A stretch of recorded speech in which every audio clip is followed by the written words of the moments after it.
सच बेटा, आज अगर मेरी अपनी बेटी भी होती ना तो शायद ये सब नहीं करती जो तुमने मेरे लिए किया। मुझे माफ कर देना बेटा, मेरी वजह से तुम्हें इतनी जिल्लत उठानी पड़ी। ये आप क्या कह रहे हैं पापा जी? आप तो जानते हैं कि मैंने बचपन में ही अपने पापा को खो दिया था। मैं हमेशा से अपने पिता के प्यार से महरूम रही, लेकिन ईश्वर ने आपके रूप में मेरी वो कमी भी पूरी कर दी। मेरे होते हुए आपकी प्रतिष्ठा पर आँच आए, मैं इस बात को कैसे बर्दाश्त कर सकती हूँ? पापा जी, जब तक मेरे शरीर में आखिरी सांस बाकी है तब तक कोई भी आप पर उंगली नहीं उठा सकता। और वैसे भी मुझे पूरा यकीन है कि आपने जो कुछ भी किया उसके पीछे जरूर आपकी कोई ना कोई मजबूरी रही होगी। पर बेटा, मैं तुम्हारा ये एहसान जिंदगी भर नहीं भूलूंगा। तुम्हारे कहने पे मैं माँ के सामने जाके अपना गुनाह कबूल कर पाया, उनसे माफी मांग पाया। आज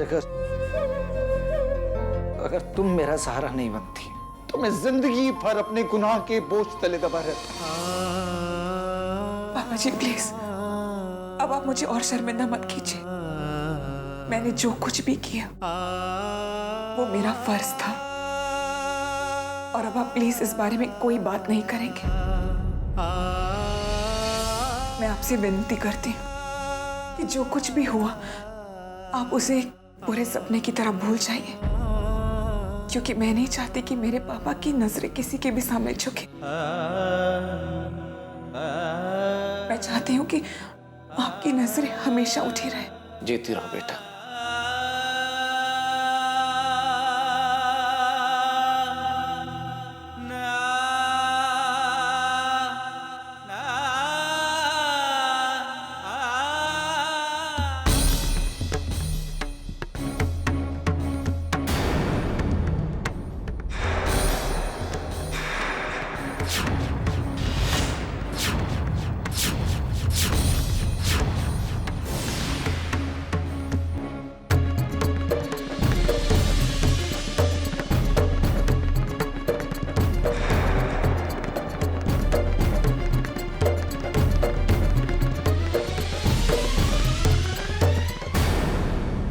सोच भी नहीं सकती थी कि मेरा पति इतना गिर सकता है।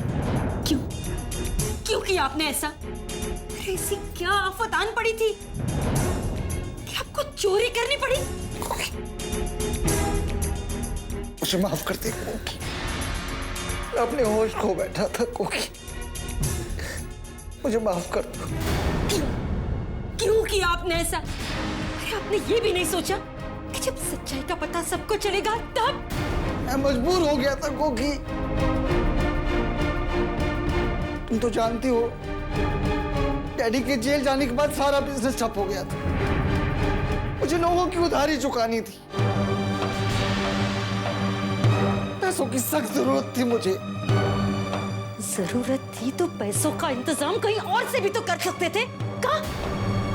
मुझे कुछ समझ में नहीं आ रहा था कोकी, मुझे माफ कर दो कोकी।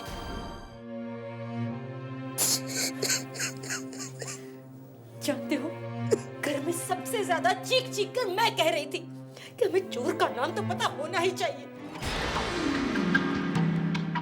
क्या मुंह दिखाऊंगी मैं सबको? जानते हो, जब भी कोई पति गलत काम करता है पूरे समाज के सामने उसकी पत्नी की नजर नीची हो जाती है।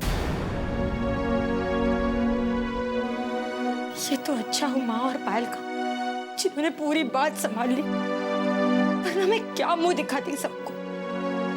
डोंट फील बैड, पर ये सोचिए जब महेश को इस बात का पता चलेगा तो क्या बीतेगी उस पर, बीतेगी उस पर, बीतेगी उस पर, बीतेगी उस पर। मुझे माफ कर दो कोकी, मैं तुम्हारी कसम खाता हूँ कोकी, ये पहली और आखिरी गलती है। मैं तुम्हें दोबारा शर्मिंदा नहीं करूंगा कोकी। प्लीज एक बार मुझे माफ कर दो कोकी, प्लीज।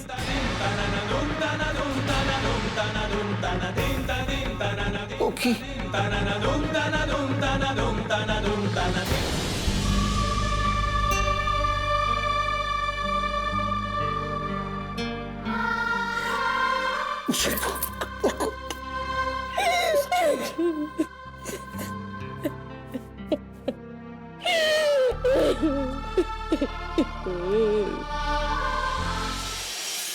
जी हाँ जी शर्मा जी, आप बिल्कुल फिक्र मत कीजिए, आपकी स्क्रिप्ट टाइम पर रेडी हो जाएगी। मैं बस घंटे भर में पहुंच रहा हूँ। जी जी जी, okay okay sir, bye bye bye bye. Bindiya Bindiya Bindiya, आज मैं बहुत खुश हूँ, बहुत खुश। पता है, शर्मा जी का प्रोजेक्ट वाई चैनल के अप्रूव हो गया है और स्क्रिप्ट के लिए उन्होंने मुझे बुलाया है। Good. It's great news.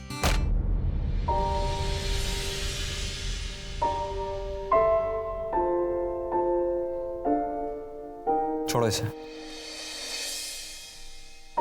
क्या बात है बिंदिया, अब तो तुम्हारी नई कार भी आ रही है, तो अब क्या टेंशन है? कुछ नहीं रोहित। प्लीज बिंदिया बताओ ना, क्या बात है? रोहित, वैसे तो घर में सब कुछ ठीक हो गया है। दादी माँ ने कार के लिए पैसे भी दे दिए हैं, पर पता नहीं मेरे दिमाग से ये बात क्यों नहीं जा रही है कि उस दिन पायल ने कार के लिए कंट्रीब्यूट क्यों नहीं किया। कोई बात नहीं बिंदिया, हो सकता है उसके पास पैसे ना हो। ऐसा नहीं हो सकता रोहित। अगर उसके पास पैसे नहीं होते तो वो बैंक में पैसे जमा करने क्यों जाती? ये बात भी सही है। लेकिन पता है रोहित, पायल ऐसी भी नहीं है कि हाँ करके अपनी बात से मुकर जाए। समझ नहीं आ रहा है कि उसने मना क्यों किया। रोहित, कुछ तो है जो वो अभी भी हमसे छुपा रही है। छोड़ो ना बिंदिया, तुम बेकार में टेंशन ले रही हो सकता है पायल ऐसा सोचती हो कि इस वक्त हमें नई कार की जरूरत नहीं है, और तुम उसे किसी बात के लिए फोर्स भी तो नहीं कर सकती हो ना। रोहित बिंदिया देखो, हमारे पास सोचने के लिए वैसे ही बहुत कुछ है, और पिछले दिनों हम अपने काम पर कंसंट्रेट नहीं कर पाए, तो अब सिर्फ काम और काम। पर आज तुम्हारी शूटिंग नहीं है क्या? मेरा ट्रैक नहीं है। कोई बात नहीं है, जल्द ही तुम्हारा ट्रैक आ जाएगा। मैं शर्मा जी से मिलकर आता हूँ। बाय।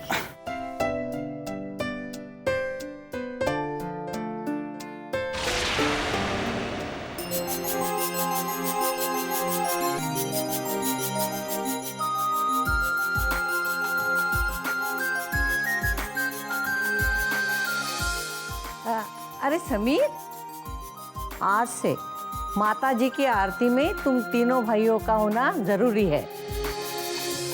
अरे कम से कम भगवान के काम में तो सारा परिवार एक होना चाहिए कि नहीं? अरे मीठी बा, आप सब बड़े हैं ना आरती के लिए। फिर मैंने जो कह दिया सो कह दिया। आज से नवरात्रि के 9 दिन तुम तीनों माता की आरती में हमारे साथ रहना चाहिए।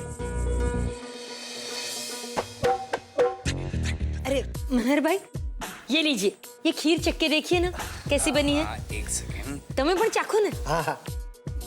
जानकी बेटा, माता जी की तैयारियों में कोई कमी नहीं रहनी चाहिए। जी दादी माँ।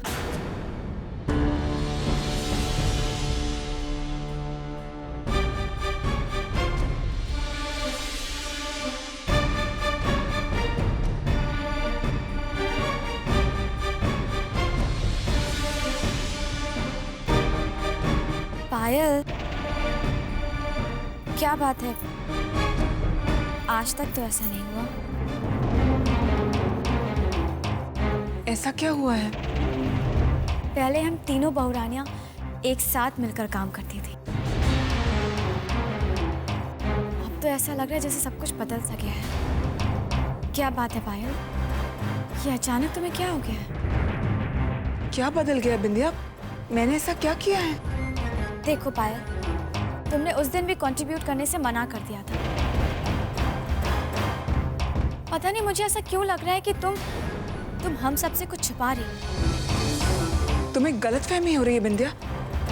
ऐसा कुछ भी नहीं है। भला मैं तुमसे कोई बात क्यों छुपाऊंगी? तो तुमने पैसे कंट्रीब्यूट करने से क्यों मना कर दिया था? बताओ मुझे। देखो पायल, इस वक्त तुम अम्बे माँ के सामने खड़ी हो, तो प्लीज सच सच बता दो कि क्या बात है। बोलो पायल, बताओ कि क्या बात है। मैं बताता हूँ बिंदिया।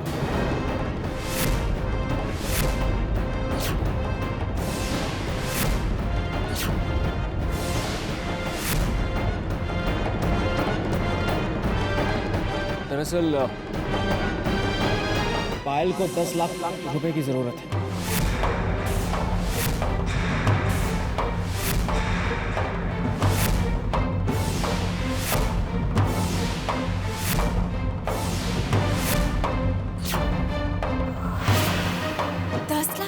हाँ 10 लाख, और वो भी मेरे लिए, ताकि वो मेरे पैर का ऑपरेशन करा सके।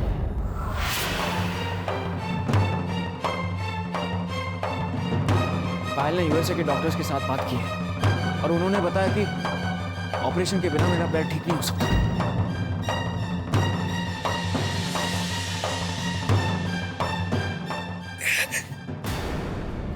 पायल बेटा, इतनी बड़ी बात तुमने हमसे छिपाई। आज तुम्हारे जी काका होते तो उन्हें कितना दुख हुआ होता। मैडम बेटा, लेकिन कम से कम मुझे तो बता ही सकती थी ना। कब? मम्मी जी, वो पायल बेटा, अब कुछ कहने की जरूरत नहीं है। मैंने फैसला ले लिया है। अब तुम्हारे जी काका के बीमे के पैसों से कार नहीं खरीदी जाएगी।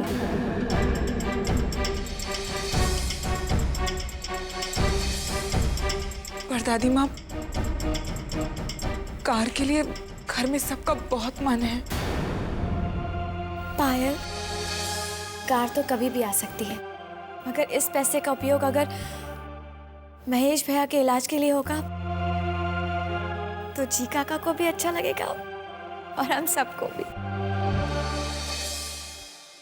हमें महेश के इलाज के लिए 10 लाख रुपयों की जरूरत है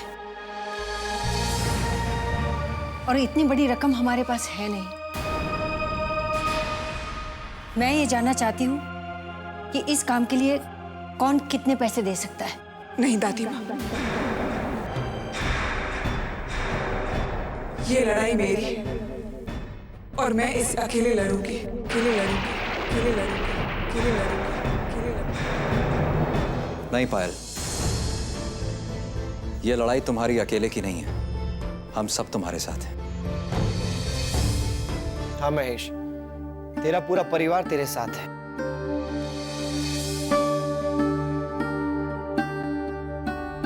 माँ, हमारे पास ज्यादा तो नहीं, पर मैंने 25,000 रुपये इकट्ठे किए हैं। वो मैं मेरी और भावना की तरफ से महेश के इलाज के लिए देना चाहता हूँ। और मैंने जो पैसे गाड़ी के लिए दिए थे वो मेरे और समीर की तरफ से।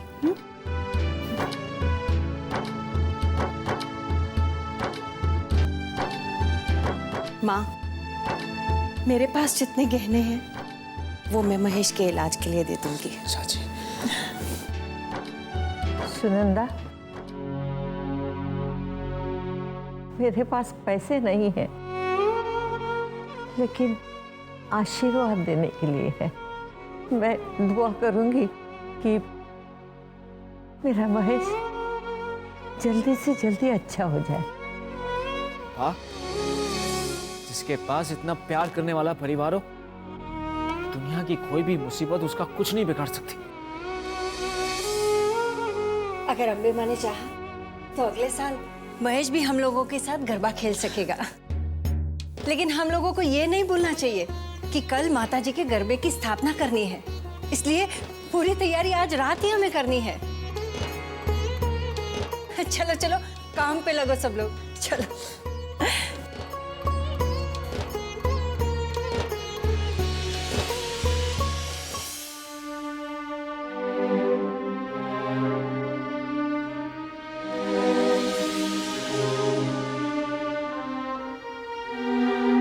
तुम सब जानते थे महेश।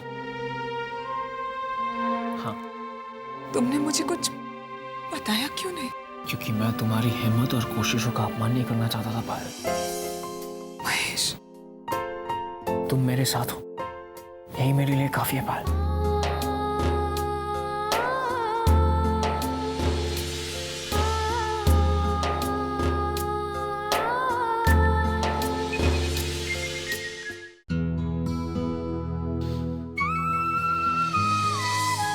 आज घर के सारे सदस्यों को एक साथ देखकर आपकी कमी बहुत महसूस हो रही है। बहुत याद आ रही है आपकी। देख रहे हैं ना आप किस तरह घर के एक सदस्य पर आई परेशानी का मुकाबला सब एक साथ मिलकर कर रहे हैं। सुनंदा, जी मीठी माँ।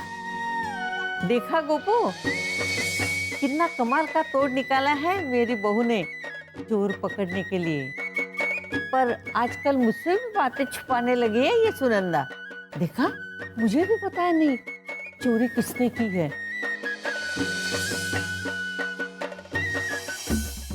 कोई बात नहीं बा, मैं बताता हूँ आपको। वो कोई और नहीं, आपका लाडला कांतीड़ा था। पर गोपू, इस बात की तसल्ली है कि नवरात्रि आने से पहले ही घर की सारी अशांति खत्म हो गई। अशांति खत्म नहीं हुई बा, अशांति तो अब आएगी। आप नहीं जानती, लेकिन एक बहुत बड़ा तूफान घर की तरफ बढ़ रहा है। अब तो एक ही सहारा है, माँ अम्बे। ये बहुत अच्छा हुआ कि घर में माताजी के गरबे की स्थापना हो रही है।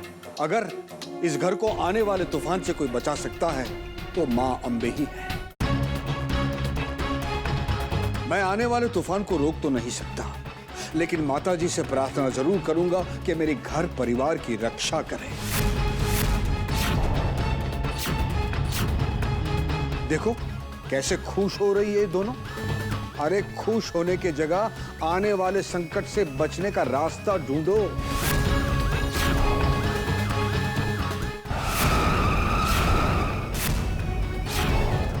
लो देखो, तुम लोग संभल भी नहीं पाए और संकट आ भी गया।